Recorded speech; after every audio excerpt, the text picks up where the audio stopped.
The ink wasn't even dry on the final page before my mother's voice hit my ear like a starting pistol. "You have 10 minutes," she said, sharp and clipped. "Get to the office. Pull $6 million out of the joint account before he moves it." I blinked at the divorce decree in my hand, signed by both our lawyers. It was 3:45 p.m. The air in the conference room felt colder now, like the temperature had dropped the second the last signature was scrawled. My ex-husband, Daniel, didn't look at me. He was already checking his watch. His lawyer already gathering his files. "Mom, the hearing just ended. I don't care if the ink is still wet," she snapped. "He's been siphoning off since last month. And I just saw his mother and that girl at the real estate office. They are buying a house. A $4.5 million house. If you let him get ahead of you, you'll be left with nothing but a paper settlement and a broken heart." I closed my eyes for a second. I could still smell the coffee from the courthouse cafe. Bitter and burnt. I thought about arguing, but I knew how this would go. My mother, Evelyn, had been a corporate strategist long before I was born. When it came to money, she never bluffed. "I'm going," I said. "Drive like hell," she replied, and hung up. I stood, tucking the divorce papers into my leather satchel. Daniel finally looked at me, his expression unreadable. "I guess this is it," he said, as if we were discussing a business deal that had just closed. "It is," I said, and meant it. The drive to the company headquarters took 22 minutes, but I made it in 16, cutting through 2 red lights and ignoring a honking SUV. The security guard at the lobby gave me a nod. "Ms.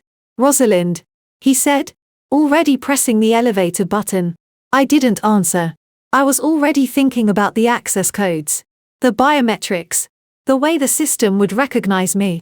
I was still a C-level executive, technically, until the end of the quarter. That gave me power.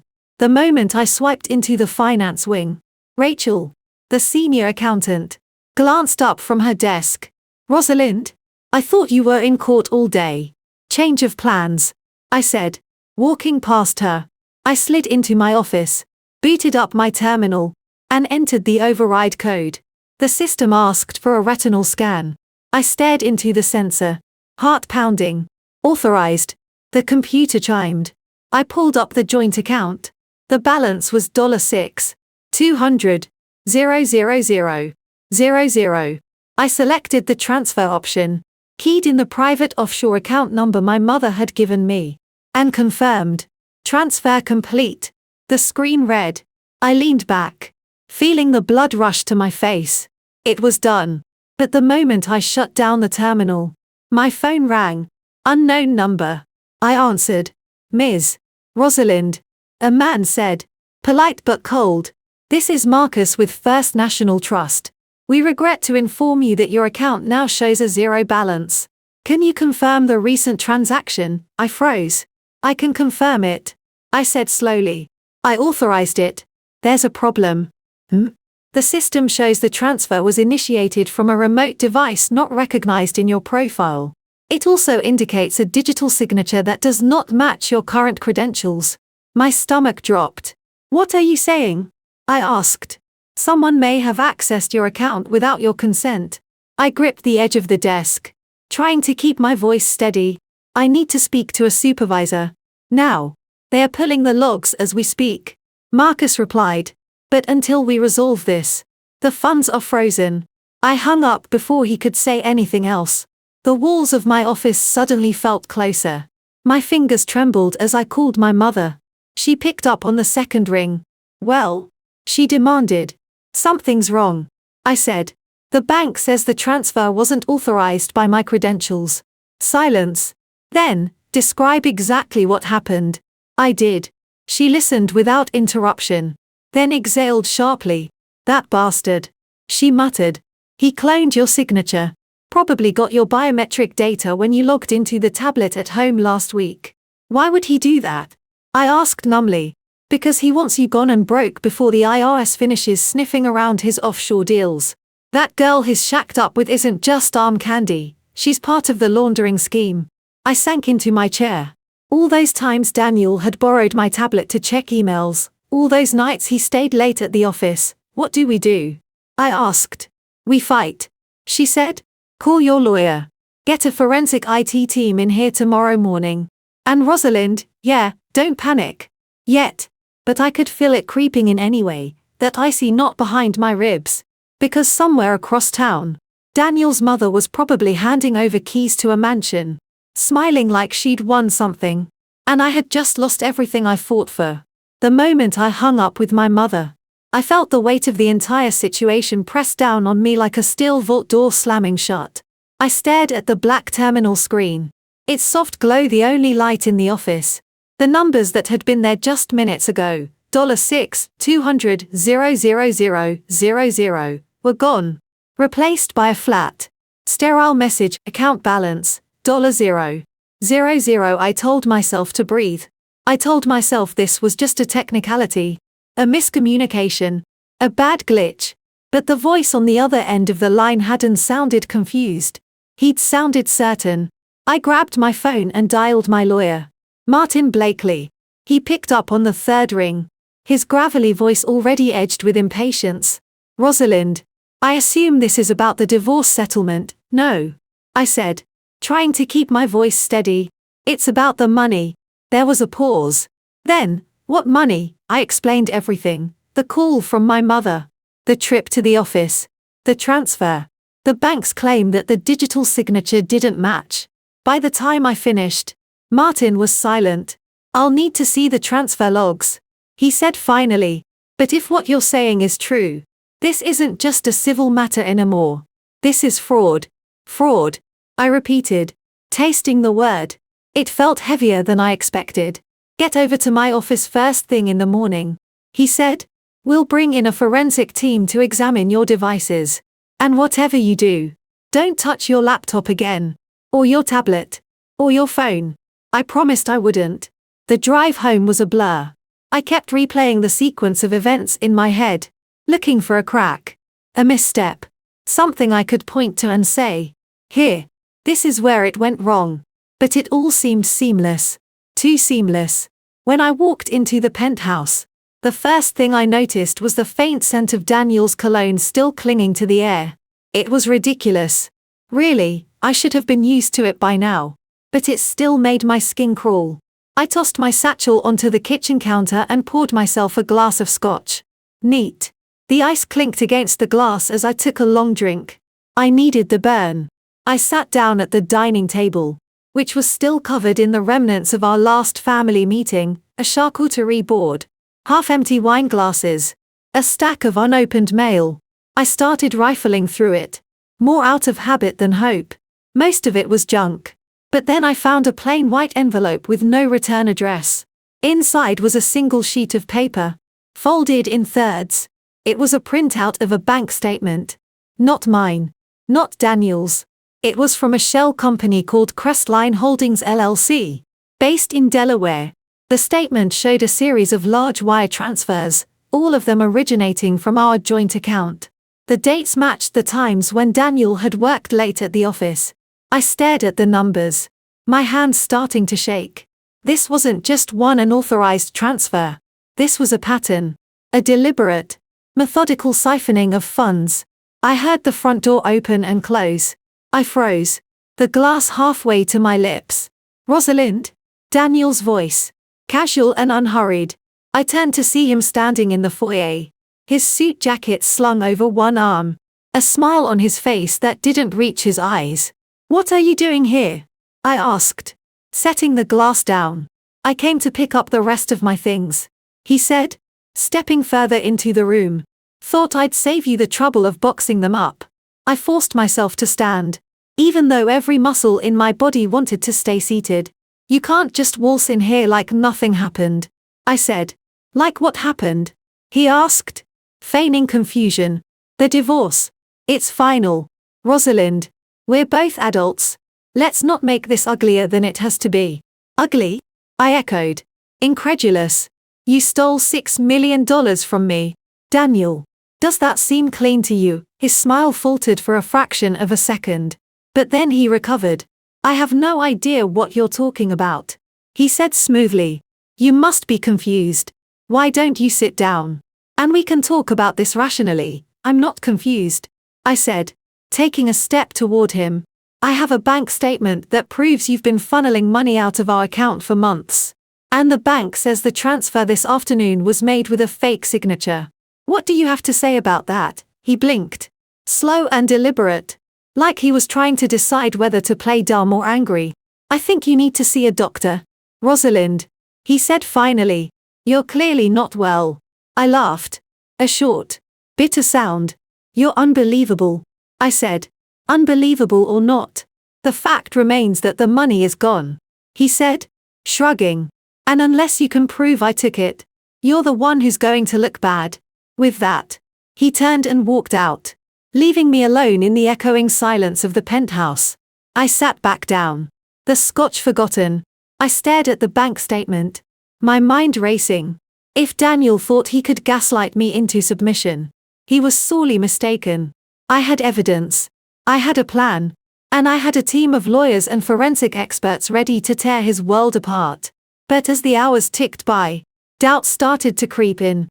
What if the evidence wasn't enough? What if the bank's systems were more secure than I thought? What if Daniel had covered his tracks so well that even the best forensic team couldn't find a trace? I pushed the thoughts away. I couldn't afford to second-guess myself now. I had to trust the process. Trust my mother. Trust the people I'd assembled to help me. I just hoped I wasn't wrong. The next morning, I was at Martin's office by 7:30 a.m. The team he'd assembled was already there, 2 forensic IT specialists, a junior associate, and a paralegal. They looked up as I entered, their expressions a mix of professional courtesy and mild curiosity. Rosalind, Martin said, rising from his chair. Glad you could make it.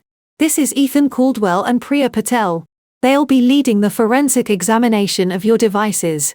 Ethan, a tall, thin man with a perpetually furrowed brow, extended his hand. Ms.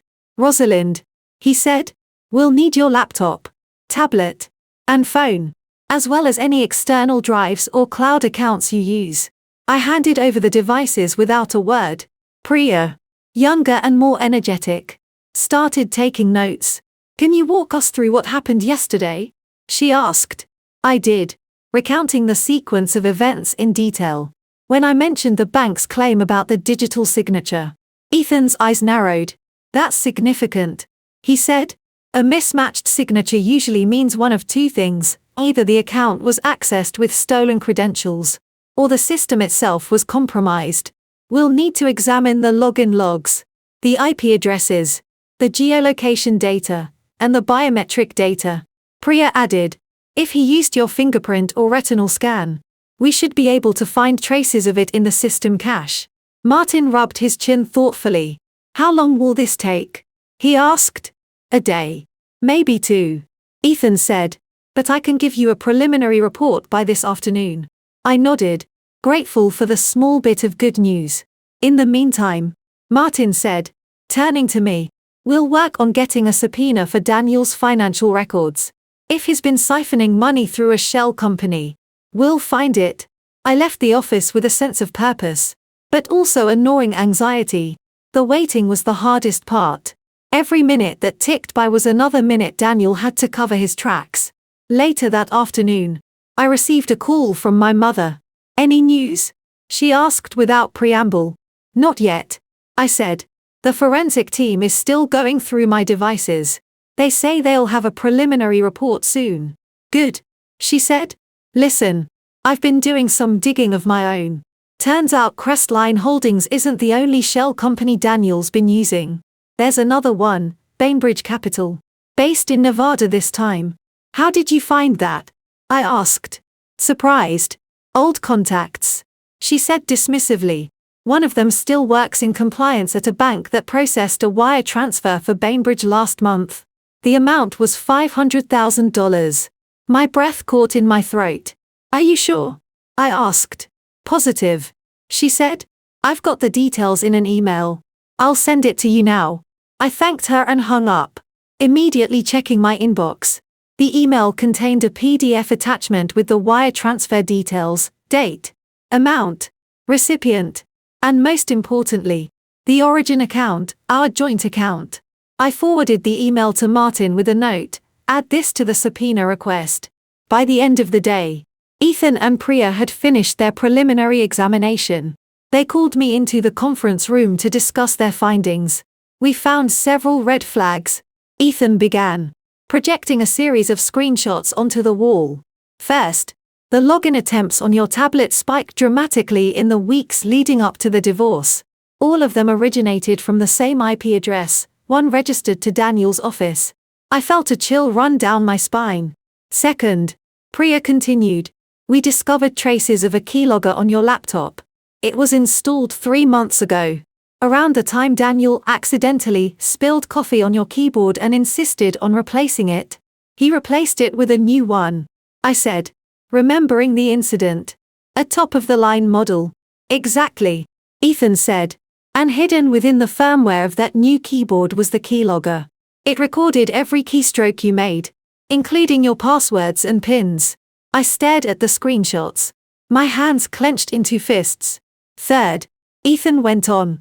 We examined the digital signature used in yesterday's transfer. It was a perfect match for yours, except for one crucial difference. The timestamp was altered.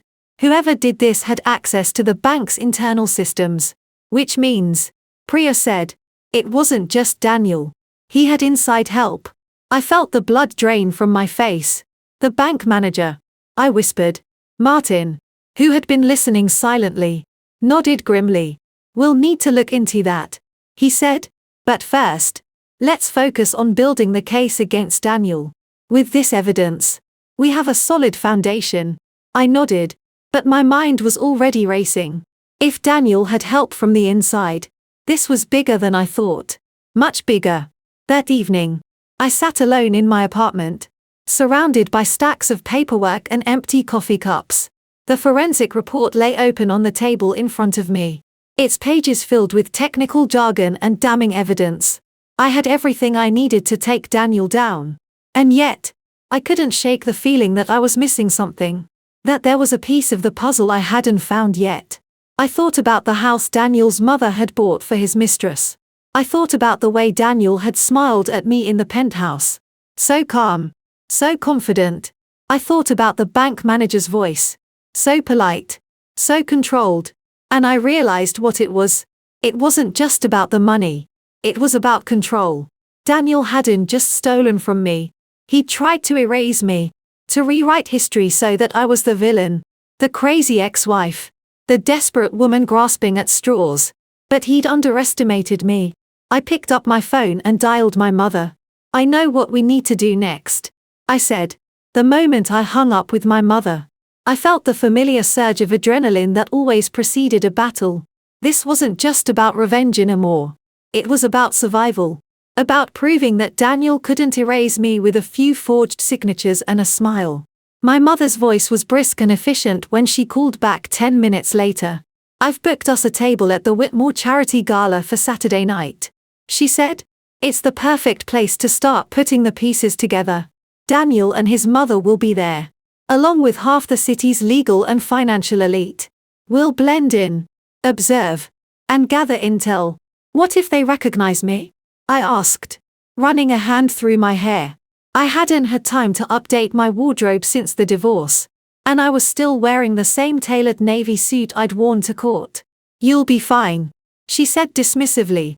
You're still Rosalind Sterling, CEO, philanthropist, the woman who built Sterling Associates from the ground up.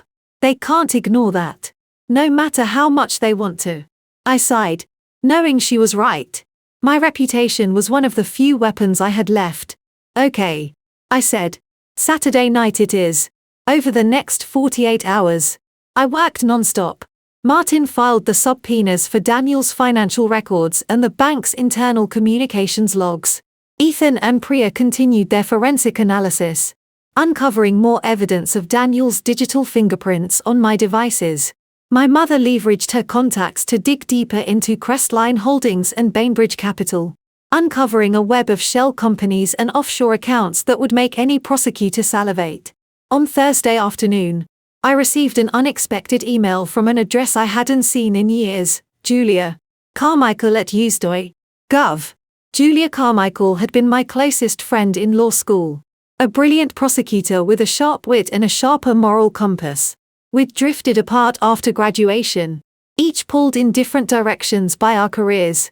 But seeing her name in my inbox sent a jolt of electricity through me. I opened the email. Subject: long time. No, see Rosalind. Heard about your divorce. Sorry things got messy. I'm actually in town for a conference this weekend. Thought we might catch up over coffee. Let me know if you're free. Julia. I stared at the message for a long moment. My mind racing. Julia was now a federal prosecutor specializing in financial crimes. If anyone could help me navigate the legal minefield ahead, it was her. I replied immediately, accepting her offer. We agreed to meet at a quiet cafe near the courthouse on Friday morning. Friday morning dawned bright and crisp. I arrived at the cafe 10 minutes early, nursing a lukewarm latte and scanning the room for Julia. She spotted me first, waving from a corner booth. She looked exactly the same, sharp cheekbones, piercing blue eyes, and that no-nonsense posture that had intimidated more than one opposing counsel. She stood as I approached, pulling me into a warm hug. Rosalind Sterling, she said, grinning. Still the queen of punctuality. Still the prosecutor with a killer instinct. I replied, sitting down. We chatted for a few minutes, catching up on old times. Then, as the waiter refilled our coffees, I took a deep breath and brought up the real reason for our meeting. I need your help, I said. Daniel stole $6 million from me. He used a keylogger, forged my signature, and had inside help from the bank. It's bigger than embezzlement, it's organized fraud. Julia's expression hardened. Tell me everything, she said. I did, laying out the timeline, the evidence, the shell companies, the bank manager's involvement. Julia listened without interrupting, her eyes narrowing as I spoke. When I finished, she was silent for a long moment. This is serious, she said finally. If what you're saying is true, Daniel and his associates could be facing federal charges, wire fraud, identity theft, money laundering, conspiracy. But we'll need concrete evidence, bank records, server logs, witness testimony. I have all that, I said, sliding a folder across the table. Forensic reports, subpoenas, wire transfer details, plus, my mother has connections at the SEC who owe her a favor. Julia flipped through the documents, her eyebrows rising as she saw the scope of the operation. You've been busy, she said, impressed. I had no choice, I replied. He was going to destroy me. He still might, Julia said bluntly. But with this evidence, we can turn the tables. I can present it to my supervisor as a potential RICO case. If we act fast, we can freeze all of Daniel's assets before he flees the country. I felt a surge of hope, but also a flicker of fear. What if he finds out? I asked. What if he runs before we can stop him? He won't, Julia said confidently. Not if he thinks he's still in control. And he will. As long as we play our cards right. She paused, studying my face. You're sure you're ready for this? She asked. Once we start, there's no going back. The media will get involved. Your life will be dissected in public. Are you prepared for that? I thought about the penthouse, the scotch, the bank statement lying on my dining table. I thought about Daniel's smug smile, his mother's condescending nod, the bank manager's polite lie. And I knew I had no choice. I'm ready, I said. Later that afternoon, I met with Martin and the forensic team to finalize our strategy. Julia had agreed to present the case to her supervisor first thing Monday morning. But we needed to move quickly to secure the remaining evidence before Daniel could destroy it. We'll need to execute the subpoenas before the weekend, Martin said, tapping a pen against his legal pad. That means serving them to the bank, the shell companies, and Daniel's attorney by close of business today. What about the bank manager? I asked. Marcus. He's the weak link. We'll handle him separately, Martin said. I've already drafted a cease and desist letter threatening legal action if he deletes or alters any records. That should keep him in line for now. Ethan cleared his throat. There's one more thing. He said, "We found traces of malware on the bank's internal server. It's designed to delete specific transaction records after a set period. If we don't act fast, those records will be gone forever." I felt a cold sweat break out on my neck. "How long do we have?" I asked. 48 hours. Ethan said. "Maybe less." The room fell silent. 48 hours to dismantle a criminal enterprise that had taken years to build. It was a daunting task. But I knew we had no choice. "Let's move," I said. By Friday evening, the subpoenas had been served, and the bank's legal team had agreed to cooperate, albeit reluctantly. Marcus had been placed on administrative leave pending an internal investigation, and the malware had been isolated and neutralized. I went home to change for the gala, selecting a sleek black dress with a plunging neckline and a hemline that stopped just above the knee. It was a calculated risk, provocative enough to command attention, but elegant enough to maintain an air of authority. My mother was already waiting in the lobby when I arrived. She looked stunning in a silver gown that shimmered under the lights, her hair styled in a classic chignon. "You look incredible," she said, surveying me with a critical eye. "But lose the heels.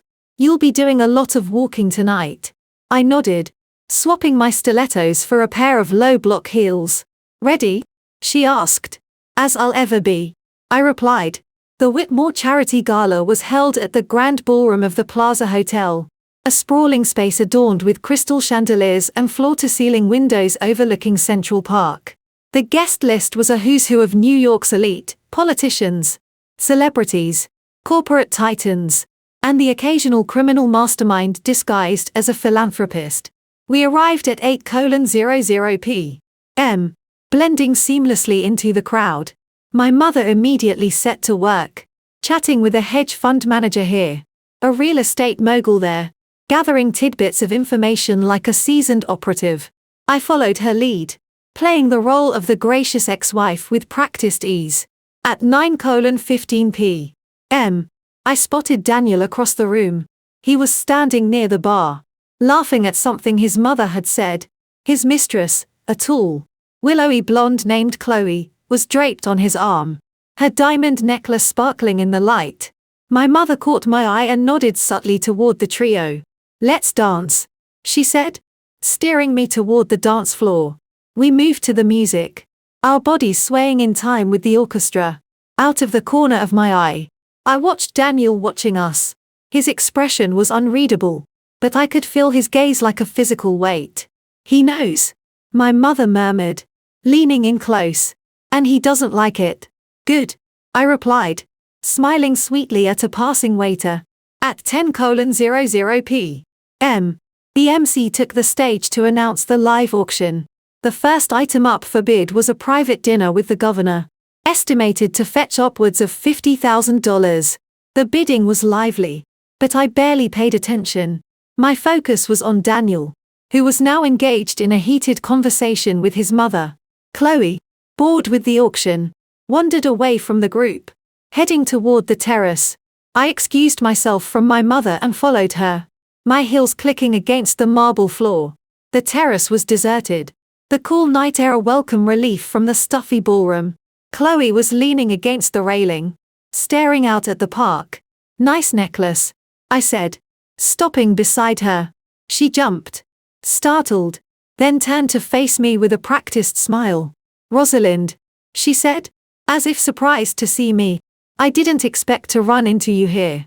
"Funny, neither did I replied, "though I suppose it makes sense. You and Daniel have always had excellent timing." Her smile faltered. "I don't know what you mean," she said, her voice defensive.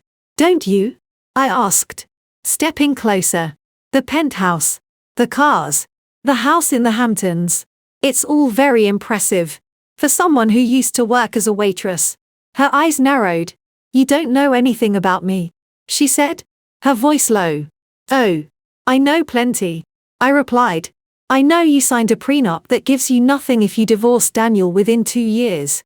I know you've been laundering money through Crestline Holdings. And I know you're planning to skip town as soon as the heat dies down." She paled, her hand flying to her mouth. How do you know about that?" she stammered. Let's just say I have friends in high places, I said, smiling coldly. And they're not happy with your little operation. Before she could respond, Daniel appeared in the doorway, his face a mask of fury. What the hell is going on here? He demanded, striding toward us. Just having a friendly chat, I said, stepping between him and Chloe. Didn't want her to feel left out. You're unbelievable, he spat, his eyes blazing. First you steal my money, now you harass my girlfriend, still? I echoed, raising an eyebrow. Is that what you're calling it these days? His mother joined us then. Her expression thunderous. Rosalind, she said, her voice dripping with disdain. I think you've had enough fun for one night. Perhaps it's time you went home. Not quite yet, I replied, turning to face her. There's still the matter of the $4.5 million house you bought for Chloe, the one purchased with stolen funds. I'm sure the DA would love to hear about that. Her face went white. You don't have any proof, she said weakly. Don't I? I asked, smiling sweetly. I have bank statements, wire transfer details, forensic reports, and a federal prosecutor who owes me a favor. What do you have? The room fell silent. Even the music seemed to fade into the background. Daniel stepped forward, his fists clenched. You're making a big mistake, he said, his voice low and dangerous. No, I said, meeting his gaze. You made the mistake. And now you're going to pay for it. With that, I turned and walked back into the ballroom, leaving them to stew in their lies. Later that night, as I lay in bed staring at the ceiling, my phone buzzed with a text from Julia. Julia, case accepted. Subpoenas executed. Asset freeze in place. Call me in the morning. I smiled, finally allowing myself to relax. The first phase was complete, but I knew this was only the beginning. Daniel and his allies were cornered, but they were far from defeated, and I would be ready for them. The first thing I did when I woke up on Saturday morning was check my phone. There were 12 missed calls, 7 from my mother, 3 from Martin, and 2 from Julia. I ignored them all and instead opened the encrypted folder she'd sent me at 3:17 a.m. The subject line read, Initial findings, Project Clean Slate. I clicked it open, and the first document was a spreadsheet listing 37 wire transfers totaling $12.4 million, all originating from our joint account and routed through various shell companies over the past 18 months. The amounts ranged from $50,000 to $500,000, with the largest single transfer, $1.2 million, occurring 2 weeks before Daniel filed for divorce. I scrolled down, my heart pounding. The final entry was dated yesterday at 3:47 p.m. 3 minutes after the divorce was finalized. The amount was $6,200,000. The destination, a private account in the Cayman Islands. I closed the spreadsheet and opened the next document, a forensic report from Ethan and Priya. Their analysis confirmed that the digital signature on the $6.2 million transfer had been created using a combination of my stolen biometric data and a sophisticated algorithm that mimicked my typing patterns. The attack vector had been the compromised keyboard, which had been replaced by Daniel 3 months prior under the guise of repairs. The report included timestamps, IP addresses, and geolocation data pinpointing the exact moment the keylogger had transmitted my credentials to Daniel's laptop. It was irrefutable evidence, a smoking gun wrapped in technical jargon. I forwarded both documents to Julia with a brief note, see attached. Ready to move forward. Within seconds. She replied, meet me at the DOJ offices at 10:00 a.m. Bring everything. At precisely 9:55 a.m. I strode into the Department of Justice building on Center Street, clutching the leather satchel containing every shred of evidence we'd gathered. The security guards gave me wary looks but stepped aside when they recognized Julia's name on my visitor badge. Julia was waiting for me in the lobby, dressed in a crisp navy pantsuit that screamed authority. Her hair was pulled back in a severe bun, and her eyes were sharp behind a pair of designer glasses. You look tired, she said, taking the satchel from me. I haven't slept in 36 hours. I admitted. I've been going over the evidence. Good, she said, nodding approvingly. You should be prepared. This is going to be a war. We took the elevator to the 7th floor, where the Financial Crimes Division was located. The office was a hive of activity, with young prosecutors hustling between cubicles and senior agents barking orders into their phones. Julia led me to a conference room at the end of the hall, where a man in his 50s with salt and pepper hair and a permanent scowl was waiting for us.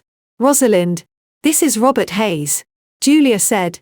He's the lead investigator on the Eastern District's Organized Crime Task Force. Rob, this is Rosalind Sterling, the woman who caught the rat.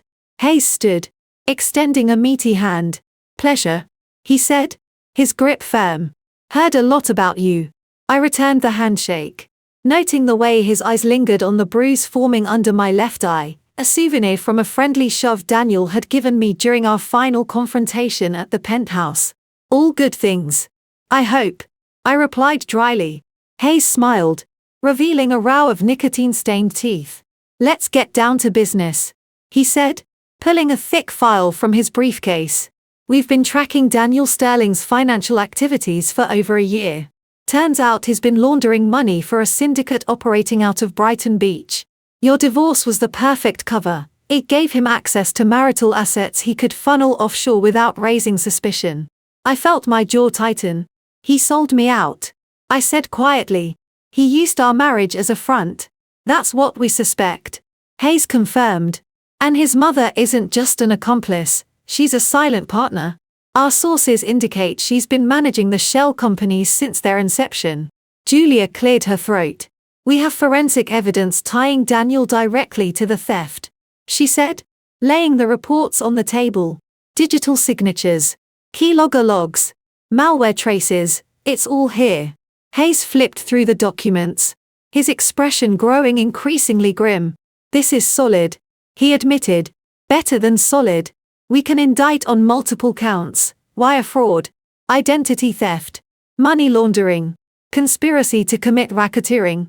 But we'll need to move fast. Sterling's lawyers will file injunctions to stall proceedings, and his associates will start destroying evidence. Then we beat them to the punch, I said. We freeze everything, accounts, properties, assets, before they have a chance to react. Hayes nodded. Already in motion, he said. Federal marshals are en route to Sterling's penthouse and offices as we speak. We've also secured warrants for his bank accounts and safe deposit boxes. What about Chloe? I asked. Daniel's mistress. Hayes exchanged a glance with Julia. She's in custody, he said. FBI agents picked her up at JFK this morning. She was attempting to board a flight to Zurich with a forged passport and $250,000 in cash. I felt a surge of vindication. Good, I said. She's just as guilty as he is. We'll see, Hayes said, closing the file. For now, she's cooperating. Says she was threatened into compliance. I thought about the way Chloe had trembled on the terrace last night, her eyes wide with fear. I wondered how many other people Daniel had manipulated, coerced, or destroyed in his rise to power. We need to find the others, I said. The bank manager, the shell company directors, the syndicate members. They're all part of this. Working on it, Hayes assured me. We've got agents embedded in Brighton Beach and Little Odessa. It's only a matter of time before we pull the whole network down. Julia checked her watch. We should get you out of here before the press catches wind, she said. Sterling's lawyers will spin this as a bitter divorce. But the evidence speaks for itself. I agreed. But as we stood to leave, I hesitated. What happens to me? I asked. To the money? The house? Everything I built with him. Hayes and Julia exchanged another glance. The forfeited assets will be held in escrow pending the outcome of the trial. Julia said carefully. If Sterling is convicted, you'll be entitled to restitution. If not, you'll have to fight for what's yours in civil court. I nodded, understanding the risks. This wasn't just about justice anymore. It was about survival. By noon, the news had broken. I was in my car, driving to my mother's apartment. when my phone started blowing up with notifications. The New York Post headline blared, "Millionaire mogul exposed as Russian laundromat kingpin." The Times was more restrained. Divorce reveals alleged $12 million fraud scheme. Social media was ablaze with speculation, memes, and amateur sleuthing. I muted my phone and focused on the road. I had no interest in reading the gossip or defending myself to strangers. I had a war to win. My mother greeted me at the door, her face pale but determined. "They're at the penthouse," she said, ushering me inside. "The marshals, the FBI, the press, it's a circus.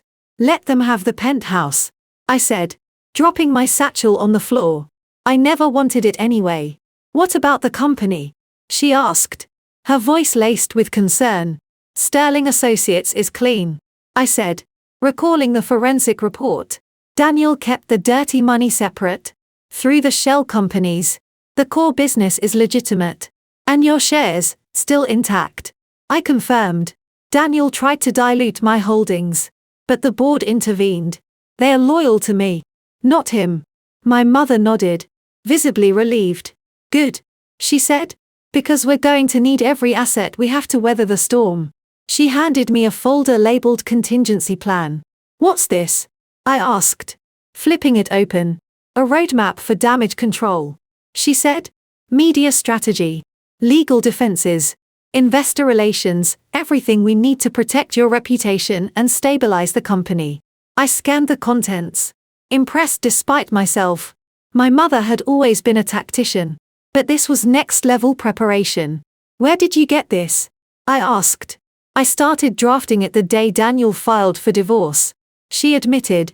"I knew he would retaliate. I just didn't realize how far he would go." I closed the folder, my respect for her deepening. "Thank you," I said sincerely, "for everything." She waved off the gratitude. "Don't thank me yet," she warned. "This is far from over." At 3:00 p.m., I convened an emergency board meeting via Zoom. The directors, all longtime allies, logged in from various locations. Their faces tense but supportive. "Let's get straight to business," I said, launching into a concise summary of the situation. Daniel Sterling engaged in fraudulent activities that have no bearing on Sterling Associates. Our books are clean. Our operations are legitimate. And our future is secure. There were nods around the screen. But also questions. "What about the press?" asked Charles Wexler, the CFO. "They're painting you as an accomplice. They're lying," I replied bluntly. "And we'll prove it." I've instructed Martin to issue a formal statement distancing the company from Daniel's actions. We'll also retain a crisis PR firm to manage the fallout. "And the shareholders?" asked Priya Mehta, the COO. "They're nervous. We'll buy back shares if necessary," I said. "Whatever it takes to stabilize the price." The meeting lasted another hour, during which we hammered out a comprehensive response plan. By the time it adjourned, I felt cautiously optimistic. The company would survive this scandal. The question was whether I would survive the personal fallout. At 6:00 p.m., Martin called with an update. "We've secured a temporary restraining order against Sterling's attorneys," he said. "They were attempting to access the offshore account, but the bank froze it pending further notice." "Good," I said. "What about the house, also frozen?" He confirmed, along with 3 other properties registered to shell companies. "And Daniel, currently in federal detention," Martin replied. "He refused bail, citing threats against his safety." I felt a flicker of pity for him, quickly extinguished. He had made his choices, and now he would face the consequences. "Keep me posted," I said, ending the call. At 9:00 p.m., I collapsed onto the couch in my mother's living room, emotionally and physically drained. She handed me a glass of wine without asking, then settled into the armchair opposite me. "You did well today," she said quietly. "Did I?" I asked, staring into the amber liquid. "Or did I just trade one battlefield for another?" "You did what you had to do," she said firmly. "And you won.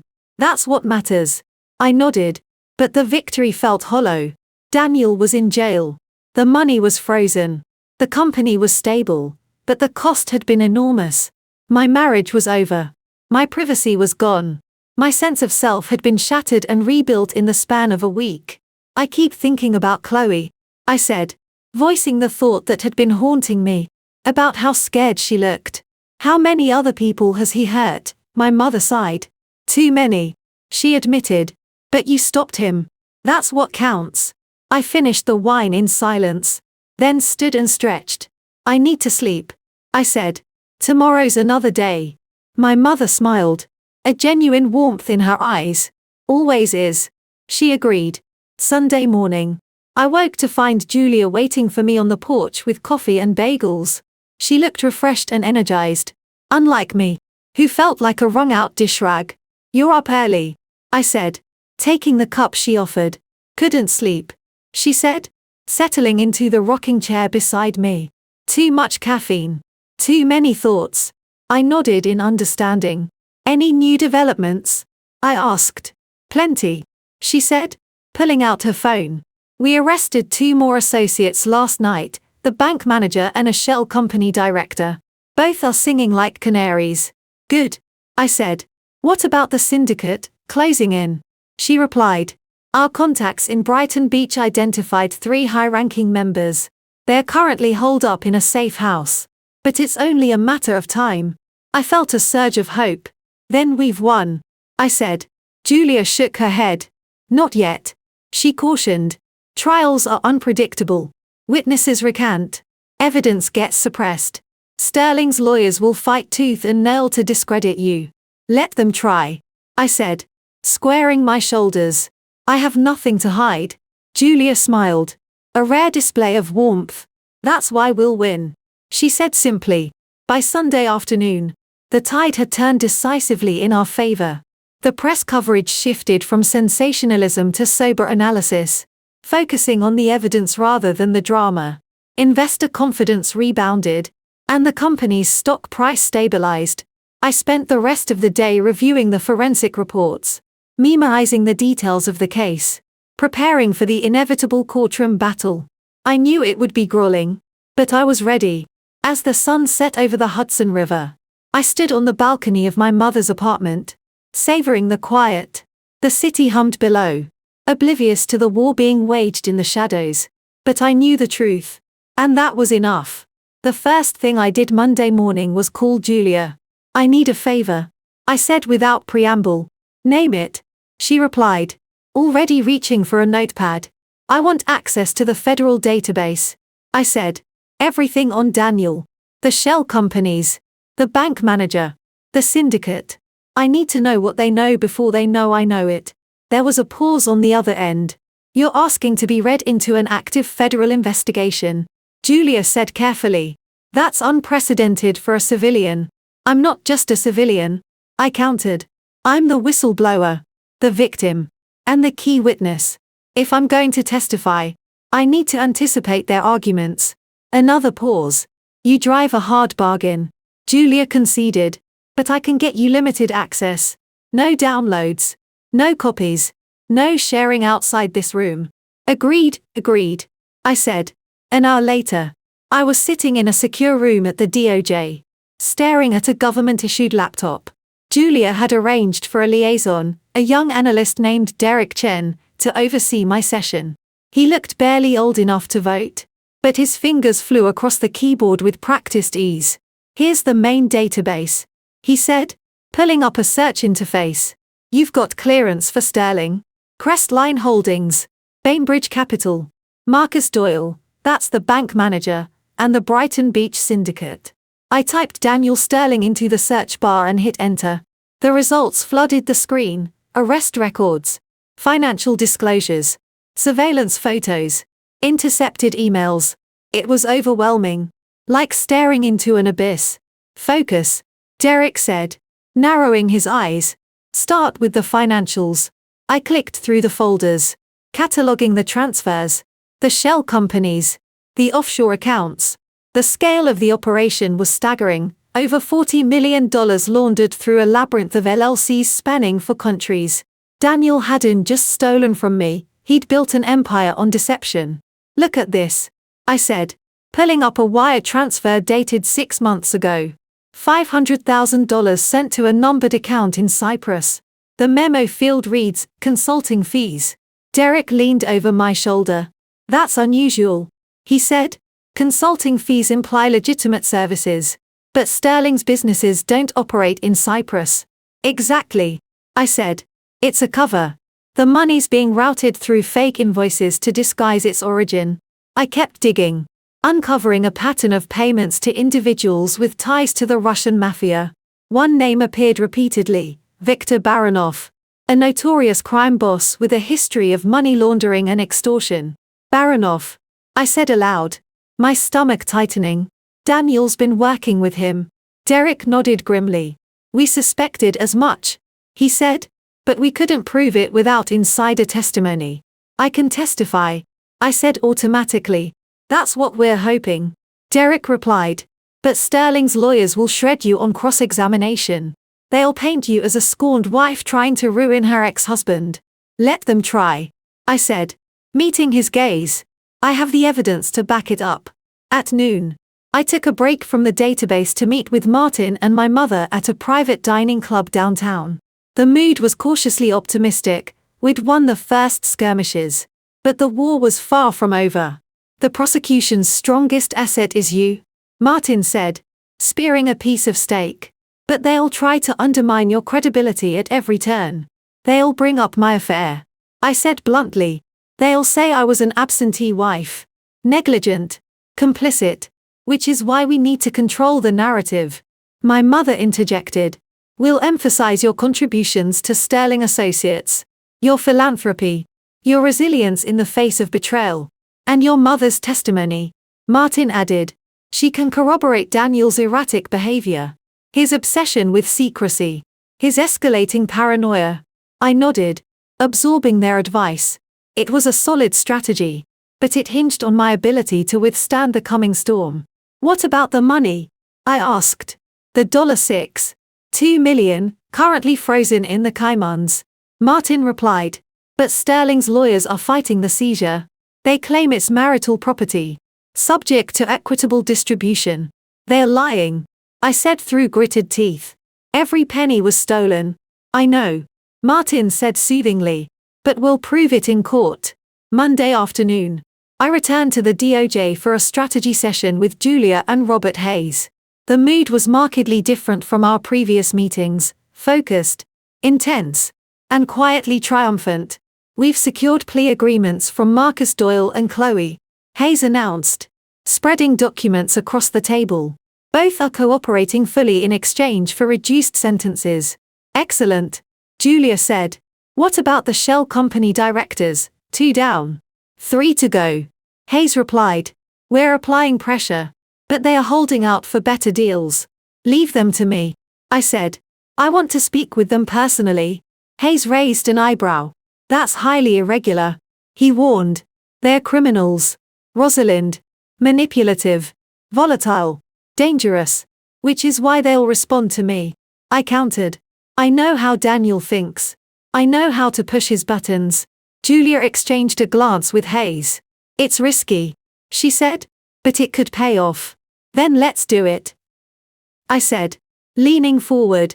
Today, 2 hours later, I was sitting in an interrogation room at the FBI field office in Brooklyn, facing 2 shell company directors, a wiry man named Arthur Klein and a statuesque woman named Marla Vance. They looked like a mismatched couple, which in retrospect was probably intentional. I'm not here to waste your time, I said, keeping my voice steady. I know what you did. And I know why you did it. Daniel Sterling used you to launder money. And now you're going to help me put him away. Klein snorted. But Vance met my gaze with calculating eyes. You're the ex-wife, she said, as if that explained everything. I'm the one who survived him, I corrected. You, on the other hand, are looking at federal prison time. Unless you cut a deal. We already have a deal, Klein said defensively. We'll testify against Sterling in exchange for immunity. Immunity for what? I asked, feigning confusion. You're the ones who set up the shell companies. You're the ones who falsified the records. Without you, This whole operation falls apart. Vance's expression flickered. And I knew I'd struck a nerve. We were following orders, she said quietly. Whose orders? I pressed. Sterling's, she admitted. But we didn't know the money was dirty. Liar, I said bluntly. You knew exactly where the money came from. You just didn't care. Klein bristled. Watch your tone. He growled. My tone? I echoed, leaning forward until our faces were inches apart. You helped him steal millions from his own wife. You enabled a criminal enterprise that spanned continents. Do you have any idea what Viktor Baranov will do to you when he finds out you're cooperating with the FBI? Their faces paled at the mention of Baranov's name. We didn't know he was involved. Vance stammered. Of course you didn't, I said sarcastically. That's why you wired him $500,000 last month. That's why you met with his lieutenant in Brighton Beach twice last year. They exchanged panicked glances. And I knew I had them. Here's what's going to happen, I said, softening my tone. You're going to tell me everything, every transaction, every conversation, every detail you've been hiding. And then you're going to testify against Sterling with the full protection of the federal government. And if we refuse? Klein asked, his voice shaking. Then you'll spend the next 20 years in a federal prison. I replied calmly. And when you get out, Viktor Baranov will be waiting. They didn't need any more convincing. Within minutes, they were signing sworn statements detailing every aspect of the operation. It was a stunning victory, one that would cripple Daniel's defense before the trial even began. Tuesday morning, I received a call from Daniel's attorney, Neil Cartwright. He was the kind of lawyer who wore bespoke suits and smelled like expensive cologne, the kind who intimidated people without saying a word. Ms. Sterling, he purred. I assume you're aware that my client denies all allegations, of course, I replied, crossing my legs and settling into my chair. Denial is the first refuge of the guilty. Cartwright's smile tightened. Be that as it may, he continued. We intend to challenge the admissibility of your testimony. After all, you're a biased party with a clear motive for retaliation. Go ahead, I said, unfazed. Challenge away. Just remember, I have documentary evidence, forensic proof, and eyewitness testimony. What do you have? Excuses, he sighed theatrically. Very well, he said. We'll meet in court and let the jury decide. We disconnected. And I immediately relayed the conversation to Julia. He's going to attack my credibility, I said. Of course he is, she replied. But we anticipated that. Martin's prepared a preemptive strike, depositions from colleagues, clients, even your yoga instructor, anything to establish your character.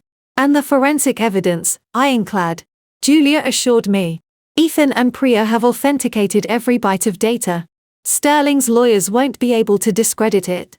I nodded, feeling more confident than I had in days. We had momentum, evidence, and a strategy. Now we just needed to survive the trial. Wednesday afternoon, I visited Daniel in federal detention. It was my first time seeing him since the arrest. And the sight of him in an orange jumpsuit, chained at the wrists and ankles, sent a jolt of something primal through me. You look well, he said, his voice dripping with sarcasm. So do you, I replied, taking a seat across from him. Considering you're in jail. His smile faded. This is your fault. He spat. You set me up. I exposed you. I corrected. Big difference. You stole my money. He accused. No, I said, leaning forward. You stole it from me. From us. From everyone who trusted you. I built an empire.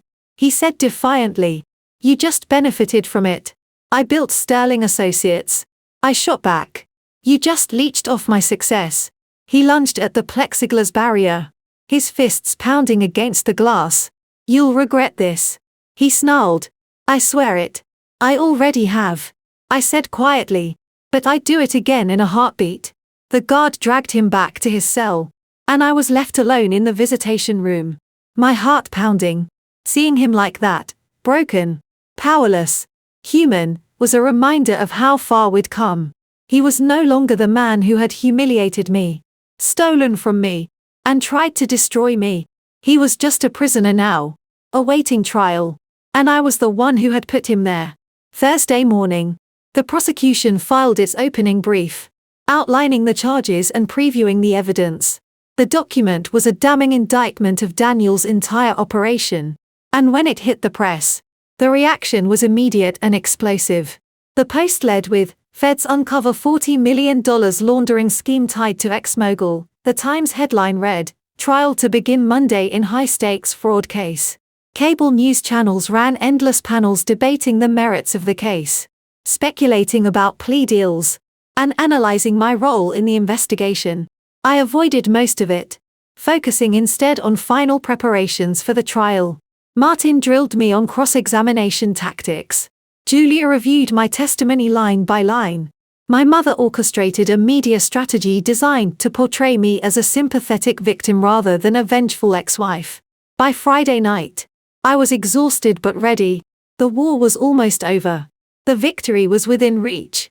Saturday morning, I woke to find a package on my doorstep. It was addressed in neat, precise handwriting, Daniel's handwriting. My heart sank as I tore it open, expecting some petty taunt or veiled threat. Inside was a single sheet of paper, folded in thirds. I unfolded it, scanning the contents. It was a handwritten confession. "Dear Rosalind, you were always smarter than me. Stronger, too. I underestimated you. And for that, I apologize. The money's gone. Baronoff took his cut. And the rest is scattered across accounts I can no longer access.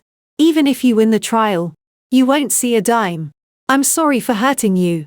I truly am. But I couldn't let you win without a fight. Goodbye." Daniel. I stared at the letter for a long time. My emotions a tangled mess of anger, sadness, and vindication. He had confessed. He had admitted his guilt. And yet, it felt hollow, like a surrender note from a soldier who had already lost the war. I burned the letter in the kitchen sink, watching the ashes swirl down the drain. It was over. Whatever came next, the trial, the sentencing, the aftermath, it was just a formality now. Daniel Sterling was finished. And I was just getting started.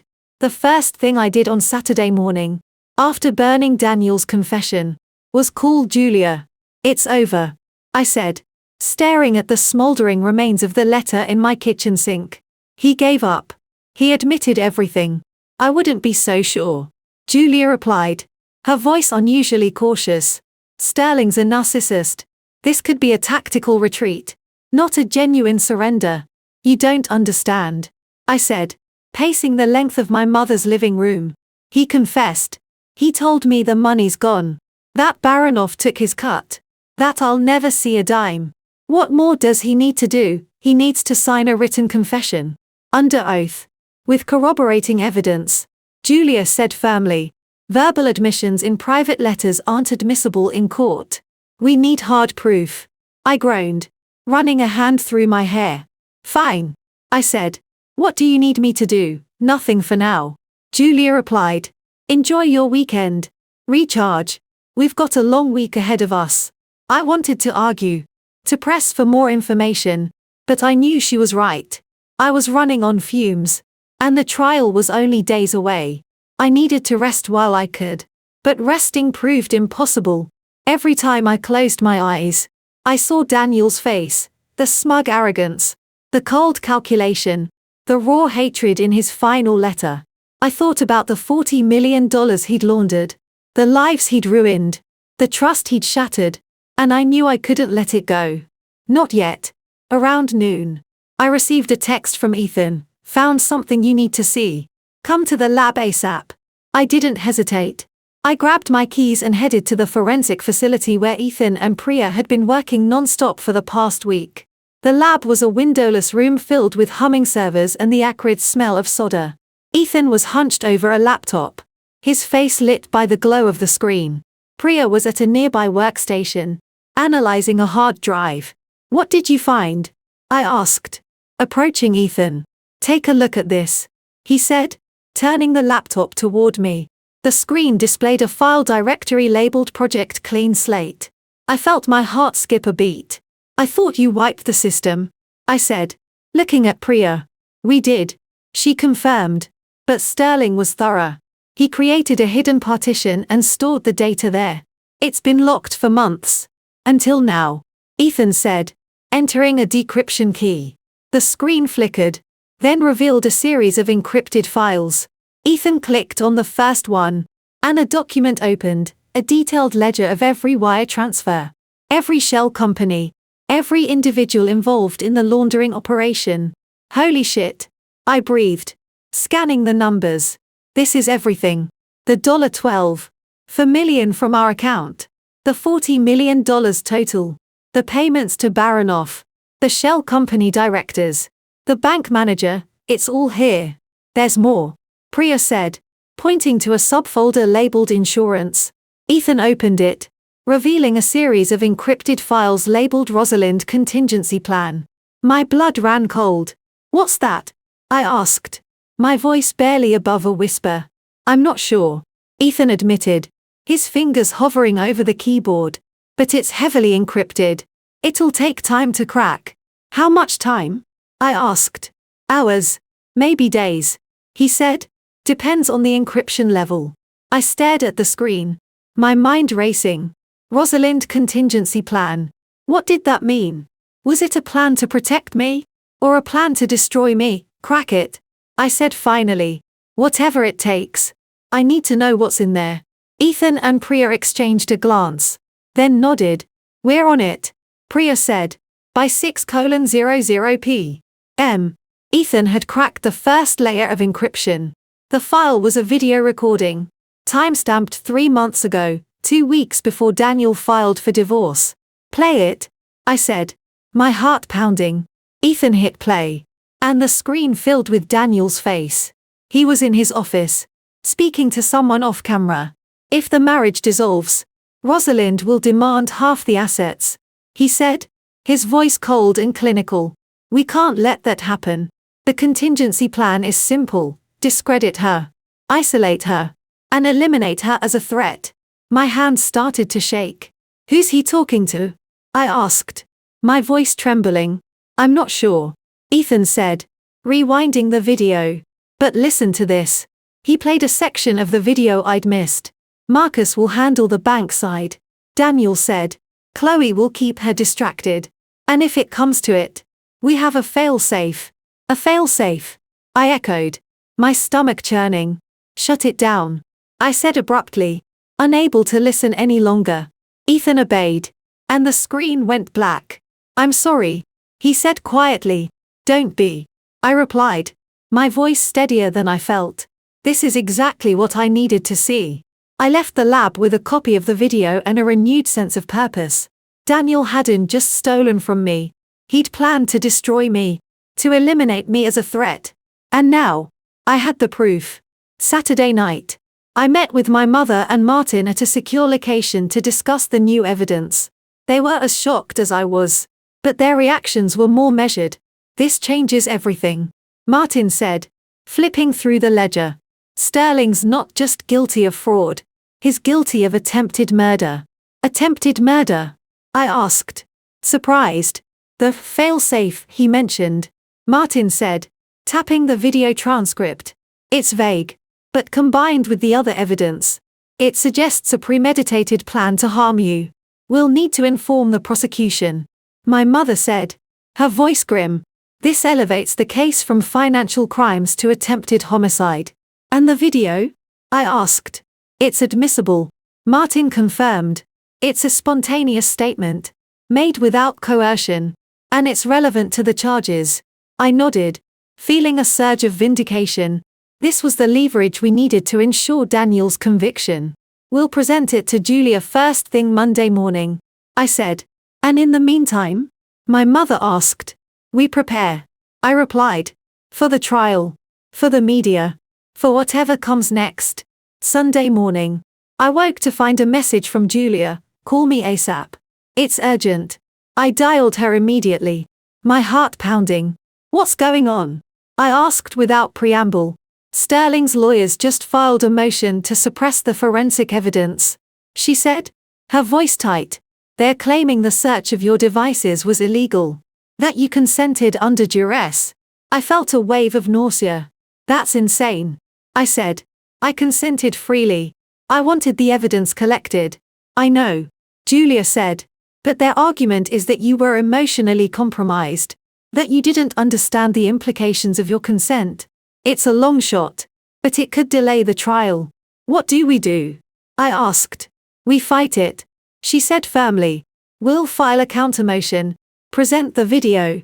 The ledger. Everything. We'll show the judge that Sterling's team is desperate. That they're throwing everything at the wall to see what sticks. I took a deep breath, trying to steady my nerves. Let's do it, I said. Monday morning. I arrived at the courthouse with Martin, my mother, and Julia. The media was out in force, their cameras flashing as we made our way to the secure entrance. This is going to be a circus, my mother muttered, adjusting her sunglasses. Let them watch, I said, squaring my shoulders. They need to see the truth. Inside, the atmosphere was electric. The courtroom was packed with reporters, spectators, and legal teams. Daniel was already seated at the defense table, flanked by his lawyers. He looked thinner, paler, but his eyes still held that same cold fire. Judge Margaret Henshaw, a no-nonsense veteran with a reputation for fairness, called the court to order. We're here to hear the motion to suppress, she said, her gaze sweeping the room. Mr. Cartwright, you may proceed. Neil Cartwright rose, his voice smooth and confident. Your Honor, we contend that the initial search of Ms. Sterling's devices was conducted without proper consent. She was in a heightened emotional state, following the dissolution of her marriage, and therefore incapable of providing informed permission. Objection, Julia said, standing. Ms. Sterling was represented by counsel at the time. She provided written consent, witnessed by her attorney and a forensic specialist. Your Honor, Cartwright countered. The consent form was presented as a routine procedure, not a life-altering decision. Ms. Sterling was not adequately informed of the potential consequences. Judge Henshaw leaned back in her chair, her expression unreadable. I'll allow the evidence, she said finally. The consent was documented, and the chain of custody was maintained. Motion denied. A collective sigh of relief went through the prosecution table. Thank you, Your Honor, Julia said, sitting down. Cartwright sat as well, his expression unreadable. We have more, he said, producing a manila folder. Evidence of prosecutorial misconduct. Specifically, the unauthorized acquisition of sealed FBI files by Ms. Rosalind Sterling. I felt my blood run cold. What? I whispered, looking at Julia. I don't know what he's talking about, she said, equally confused. Your Honor, Cartwright continued. We have a signed affidavit from a DOJ analyst stating that Ms. Sterling accessed classified materials without proper clearance. This is a clear violation of federal law. The room erupted in whispers, and I felt the weight of 1,000 eyes on me. Enough, Judge Henshaw barked, silencing the room. This is a serious allegation. Ms.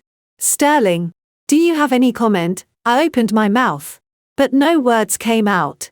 I was trapped, exposed, completely unprepared. Your Honor, Julia said, rising to her feet. I can explain. And that was all I remembered for the next few minutes. When I came to, I was in a hospital bed, my head throbbing. Julia was sitting beside me, her face pale but determined. You fainted, she said, offering me a glass of water. The stress, the shock, the lack of sleep, it all caught up with you. What happened? I asked, my voice hoarse. You testified, she said, her eyes darkening.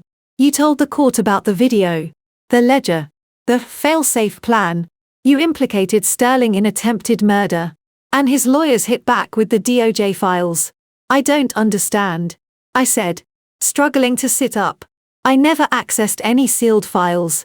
I know, Julia said, squeezing my hand, but they have an affidavit, and for now, the judge believes them.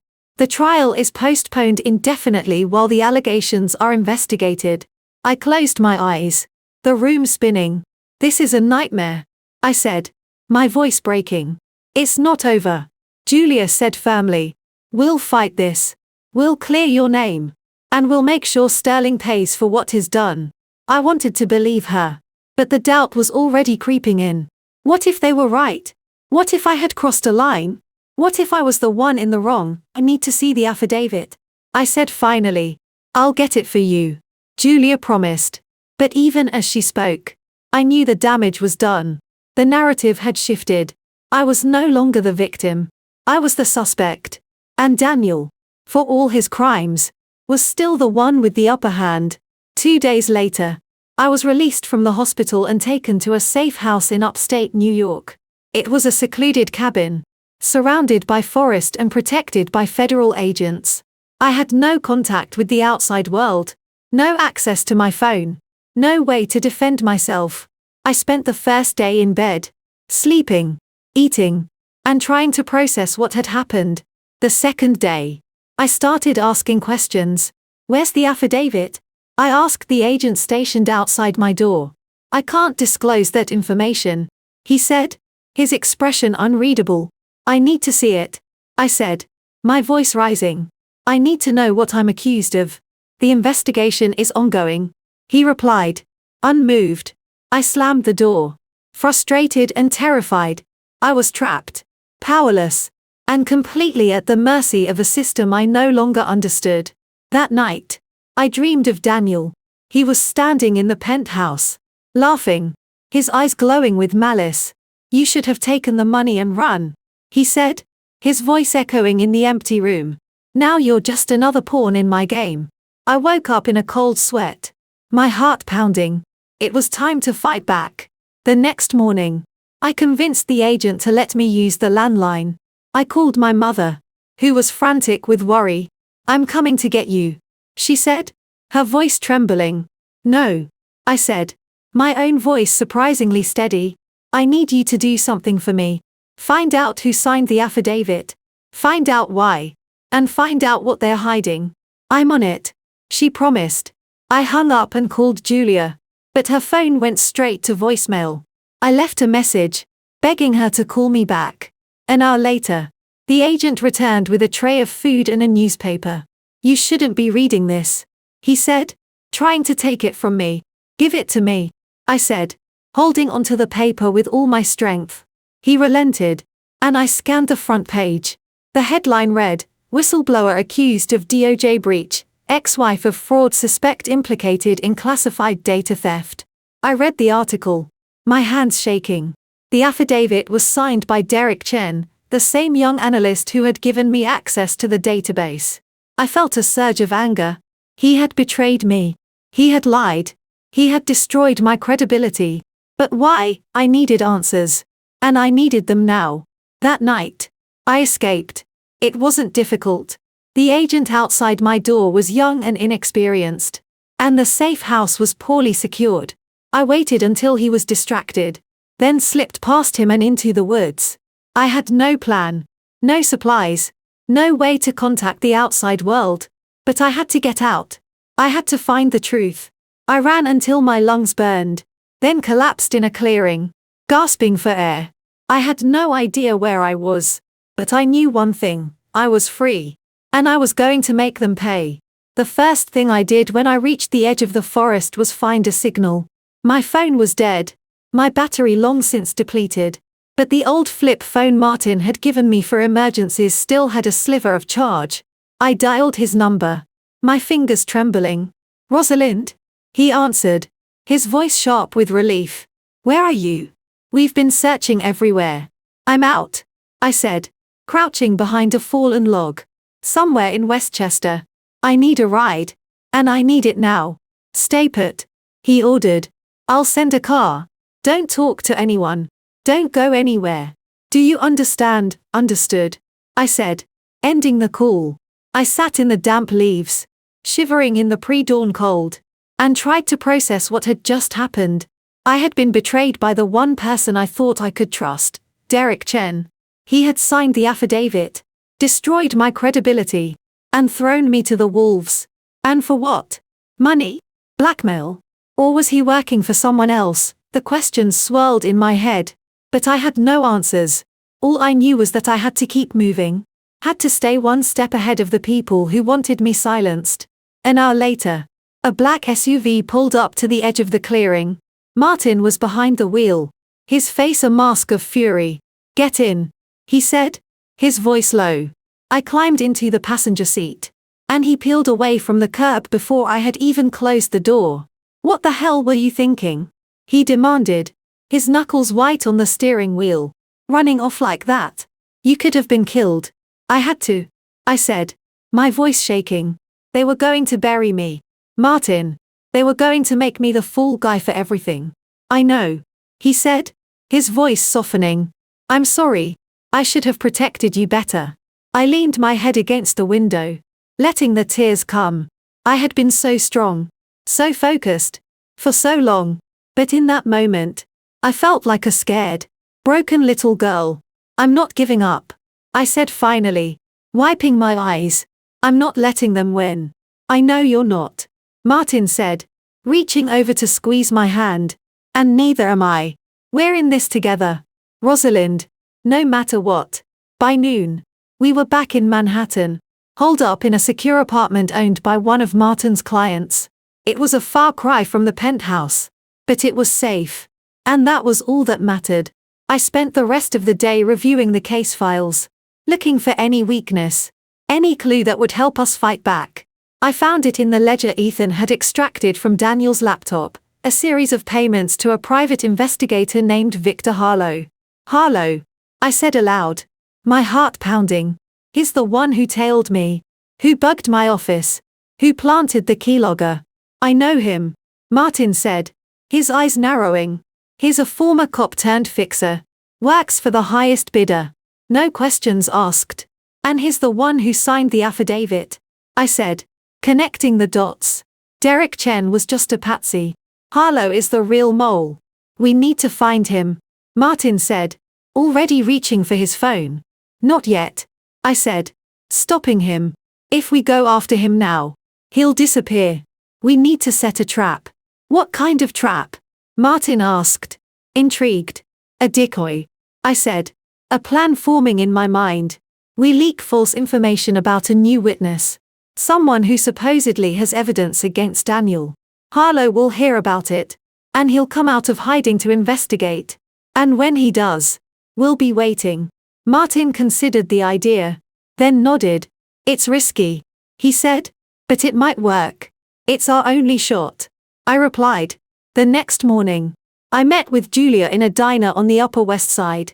She looked exhausted, her usually immaculate appearance rumpled and pale. "I'm sorry about what happened," she said, her voice barely above a whisper. "I should have seen it coming. I should have protected you." "It's not your fault," I said, taking her hand. "You were set up, just like I was."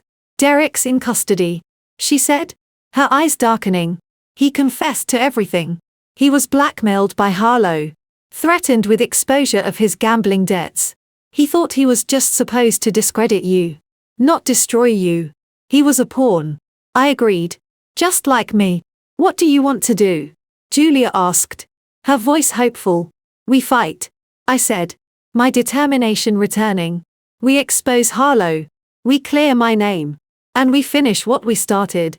Julia smiled, a genuine warmth in her eyes. "I'm with you," she said simply. 3 days later, the trap was set. Martin leaked the story to a gossip columnist. Mystery woman claims to have proof of Sterling's murder plot.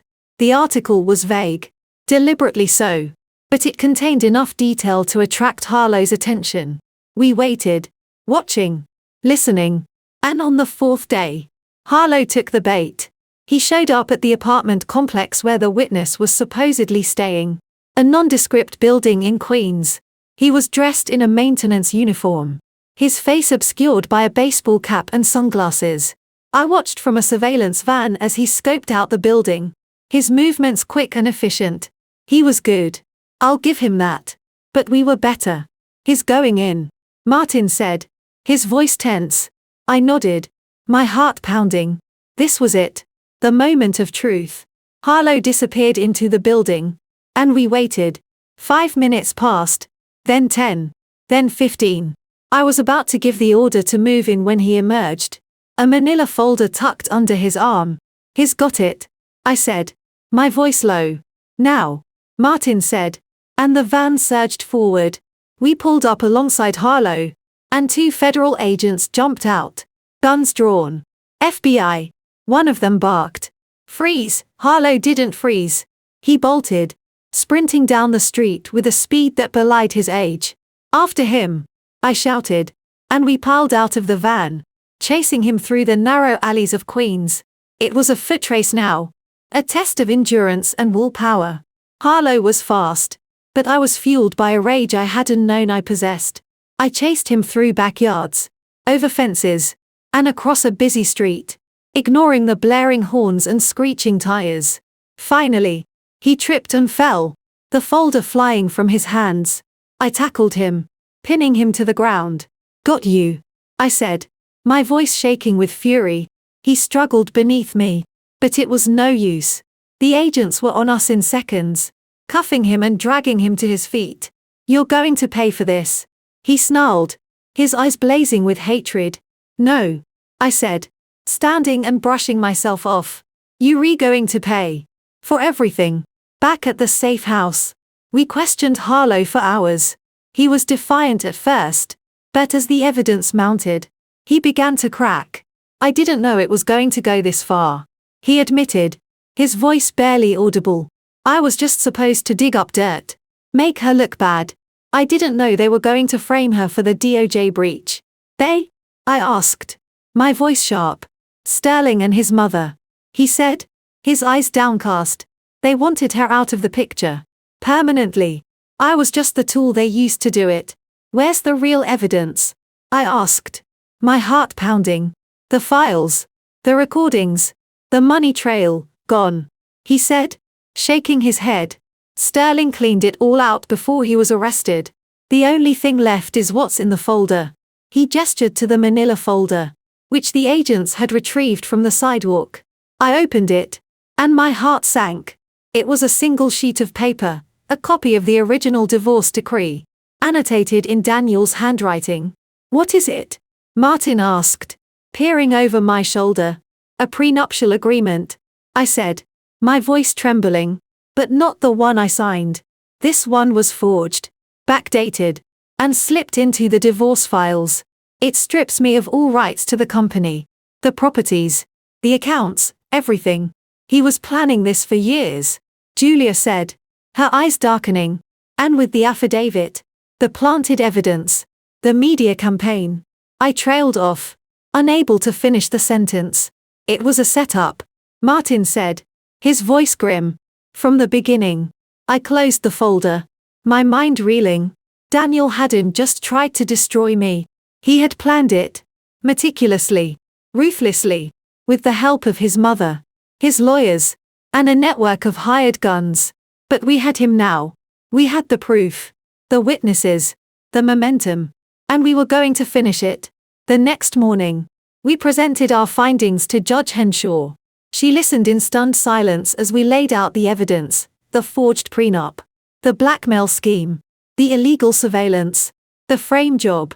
This is unprecedented, she said finally, her voice shaking.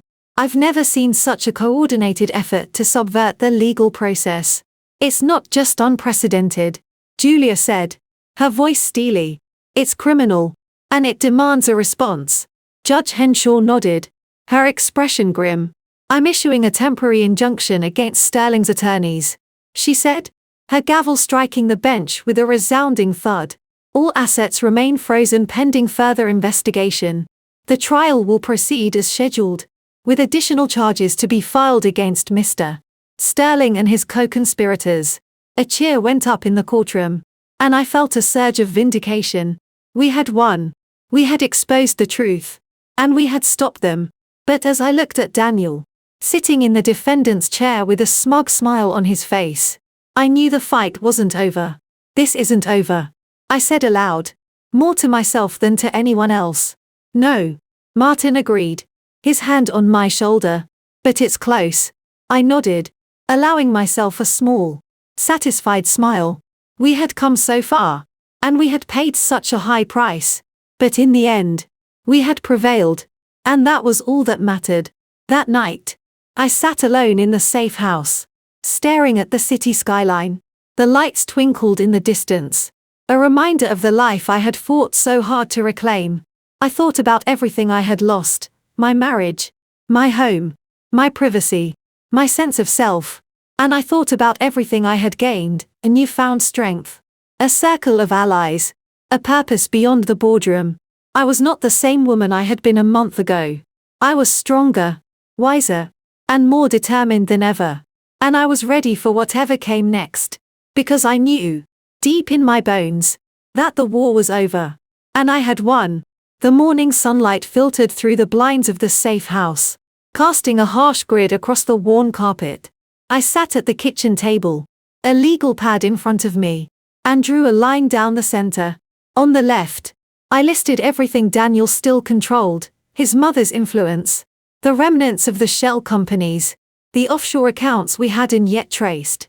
On the right, I wrote what we had, the injunction, the testimony of Marcus Doyle and Chloe, the forensic evidence, and Harlow's confession. It wasn't enough. Not yet. The doorbell rang. I tensed, my hand drifting toward the drawer where Martin had left a spare pistol. Then I remembered, we were in federal custody now. The agents outside would have screened whoever was coming. I opened the door to find Julia, her face pale but determined. She carried a thick manila folder and a thermos of coffee. "You look like hell," she said, handing me the coffee. "Thanks," I replied, pouring a cup. "You don't look much better." "I haven't slept in 2 days," she admitted, collapsing into a chair. "But I've got the preliminary reports from the forensic accountants. They've traced another $8 million in laundered funds." I flipped open the folder, scanning the spreadsheets. The numbers blurred together. But one figure jumped out, $4.2 million wired to a Swiss account under the name Evelyn Sterling Holdings. My mother's name. "He used her," I said, my voice barely above a whisper. "Apparently," Julia confirmed. "The accountants found a pattern of transfers dating back 2 years. Your mother's signature was forged on several documents, but the bank honored them anyway." I felt the blood drain from my face. My mother, the woman who had advised me to take the money, who had orchestrated the forensic investigation, who had been my rock through all of this, had been complicit. She knew, I said, my mind racing. "She had to know." "Not necessarily," Julia said gently. "It's possible Sterling forged her signature without her knowledge, but the fact remains that the money flowed through accounts linked to her." I closed the folder, my hands shaking. This wasn't just about Daniel anymore. It was about betrayal on a scale I couldn't comprehend. "We need to confront her," I said finally. "Not yet," Julia warned. "We don't have enough evidence. If she's innocent, we'll destroy her. If she's guilty, we'll tip her off." I nodded, reluctantly agreeing. We had to be smart about this. We had to be ruthless. By noon, we were back in Judge Henshaw's courtroom. The atmosphere was electric, the air thick with anticipation. Daniel sat at the defense table, flanked by his lawyers, his expression smug. My mother was in the front row, her face composed but her eyes haunted. Judge Henshaw called the court to order and turned to the prosecution table. "Ms. Sterling," she said, her gaze sharp, "you may proceed with your opening statement." I stood, my legs steady despite the adrenaline coursing through my veins. I had done this 100 times in boardrooms, but this was different. This was personal. "Ladies and gentlemen of the jury," I began, my voice clear and strong. "The defendant, Daniel Sterling, is not just a thief. He is a predator. He preyed on my trust, exploited my love, and manipulated my loyalty to build a criminal empire worth tens of millions of dollars." I paused, letting my words sink in. Daniel's smirk faltered slightly, but he remained outwardly calm. "Over the next few days," I continued, "you will hear evidence of wire fraud, money laundering, and conspiracy. You will see documents, listen to testimony, and witness the extent of Mr. Sterling's deceit. But more than that, You will see the human cost of his actions. I turned to face the jury, meeting their eyes one by one. I am not here to ask for sympathy, I said. I am here to ask for justice. Justice for the woman whose life was destroyed. Justice for the investors who were robbed. Justice for the system that was corrupted. I sat down, my heart pounding. Julia gave me a small nod of approval, and I felt a surge of confidence. We had them now. The first witness was Marcus Doyle, the bank manager. He looked nervous, his hands trembling as he took the stand. Mr. Doyle, Julia began, her voice gentle but firm. Can you describe your relationship with Daniel Sterling? He was a client, Doyle said, his voice barely audible. A valued client. And what services did you provide for him? Standard banking services, Doyle replied. Wire transfers, account management, that sort of thing. Did you ever authorize any transactions that were unusual? Doyle hesitated, his eyes darting toward Daniel. Yes, he admitted finally. He asked me to expedite certain transfers, to bypass standard protocols. I knew it was wrong. But he pressured me. Pressured you how? Julia pressed. He threatened to expose my gambling debts, Doyle said, his voice cracking. He said if I didn't cooperate, he'd make sure my wife and kids lost everything. The courtroom erupted in whispers, and Judge Henshaw banged her gavel. Order, she barked. Julia waited for the room to settle before continuing. Did you ever question the source of the funds? No, Doyle admitted. I didn't want to know. And when did you first realize the extent of Mr. Sterling's activities? When the FBI contacted me, Doyle said. They showed me the evidence. And I cooperated fully. Julia smiled, satisfied. No further questions, she said, stepping down. Neil Cartwright rose to cross-examine, his expression predatory. Mr. Doyle, he began, his voice smooth. You're a convicted felon. Isn't it true that you're testifying against my client in exchange for a reduced sentence? Yes, Doyle admitted. And isn't it also true that you embezzled funds from your previous employer? That's irrelevant, Julia objected. It goes to credibility, Cartwright countered. Judge Henshaw nodded. Overruled. Answer the question. Yes, Doyle admitted, his face pale. But that's not why I'm here. I'm here because what Sterling did was wrong. He destroyed lives, Cartwright smirked. Including yours. Apparently. He sat down, and Doyle fled the stand, his shoulders shaking. Next was Chloe, Daniel's mistress. She looked like a different woman from the confident socialite I had confronted at the gala. Her hair was unstyled, her makeup smeared, and her hands were clamped tightly around the witness stand. Miss Vance, Julia said, her voice kind. Can you tell the jury how you met Daniel Sterling? He was a client at the restaurant where I worked, she said, her voice trembling. He was charming, attentive. He made me feel special. And what happened after that? He offered me a job, she said, a position at his company, with a generous salary and benefits. I thought I'd finally gotten a break.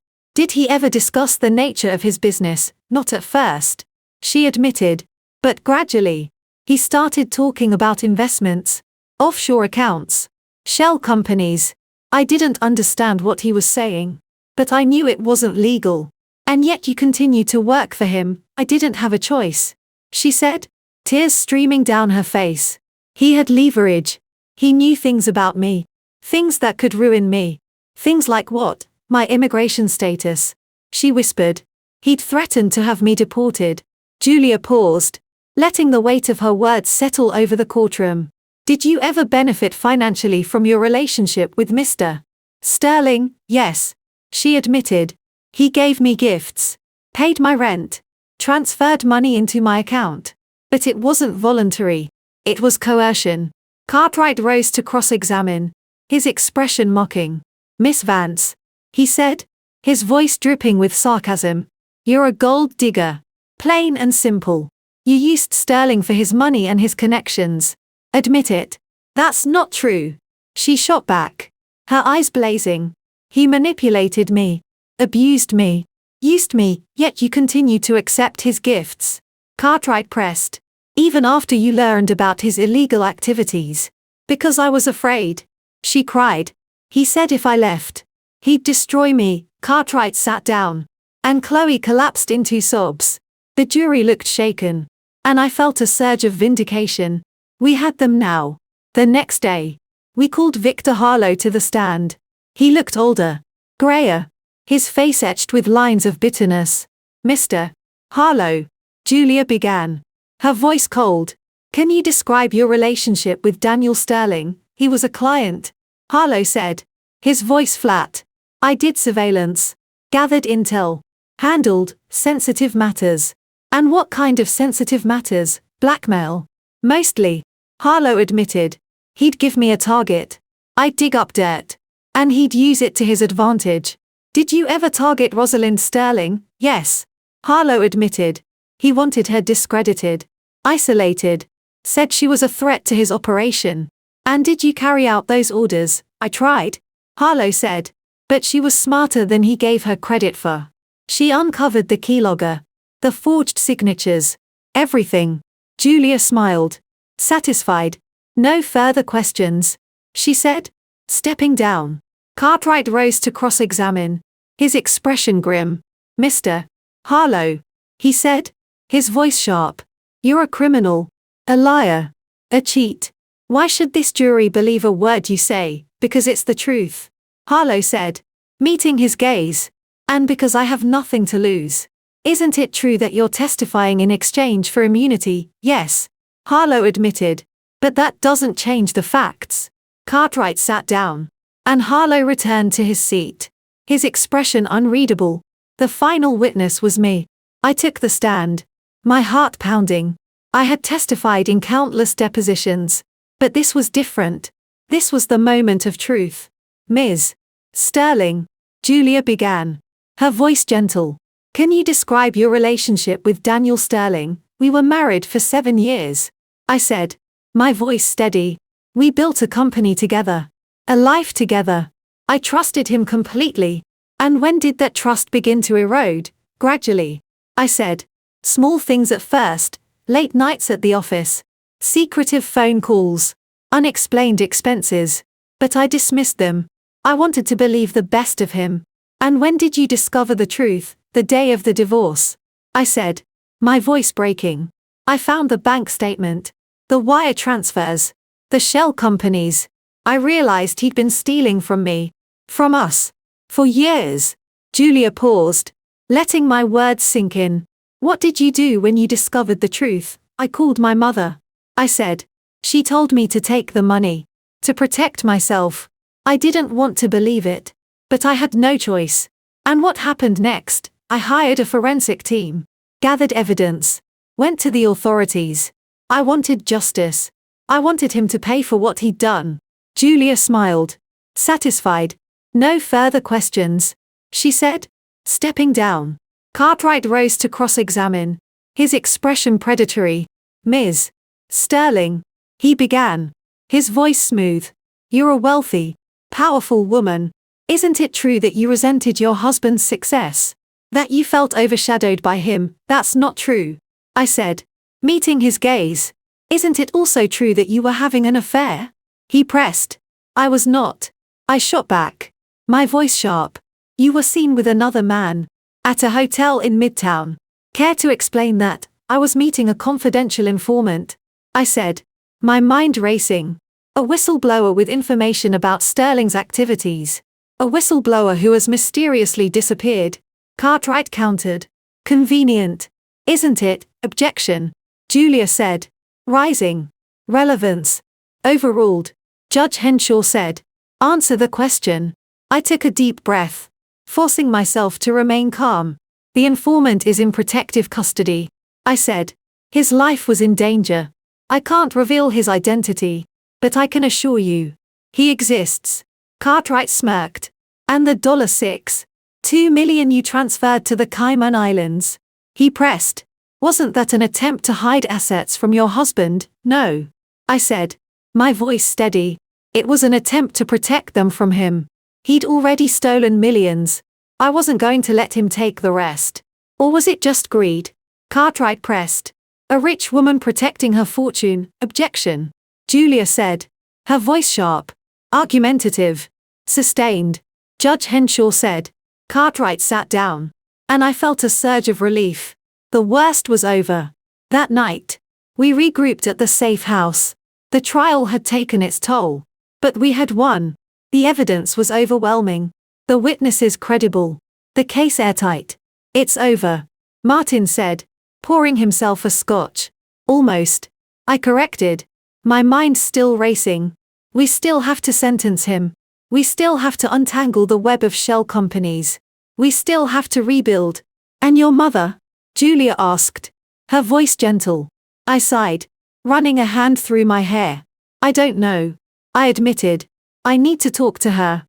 To hear her side. But I'm not ready yet. Take your time, Martin said, placing a hand on my shoulder. You've earned it. I nodded, allowing myself a small, weary smile. We had come so far, and we had paid such a high price. But in the end, we had prevailed, and that was all that mattered. The next morning, I received a call from the U.S. Attorney's office. The trial was over. Daniel had been found guilty on all counts. The sentence would be handed down in 2 weeks. I sat on the balcony of the safe house, watching the sunrise over the city. The light was different now. Softer, more forgiving. I thought about everything I had lost, everything I had gained, and everything I had become. I was not the same woman I had been a year ago. I was stronger, wiser, and more determined than ever. And I was ready for whatever came next. Because I knew, deep in my bones, that the war was over. And I had won.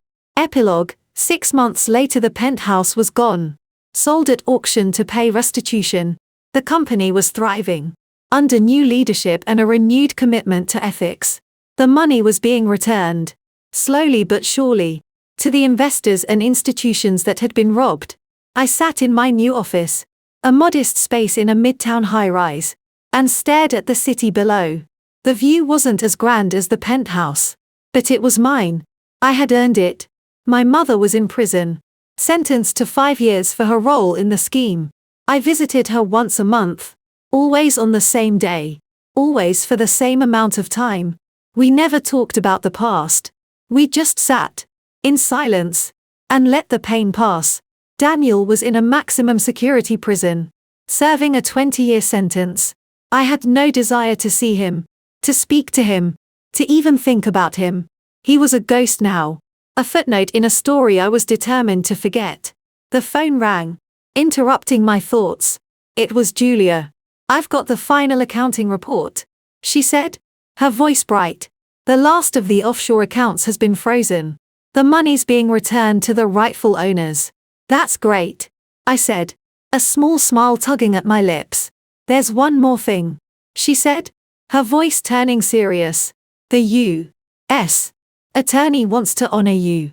A commendation. A public statement. The works. They say it's unprecedented for a civilian. I considered it for a moment. Then shook my head. No, I said. I don't want the spotlight. I just want to move on. Are you sure?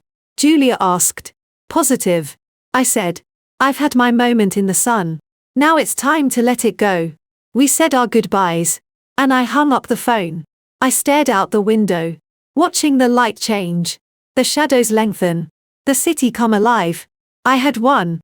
And for the first time in a long time, I felt at peace. The end.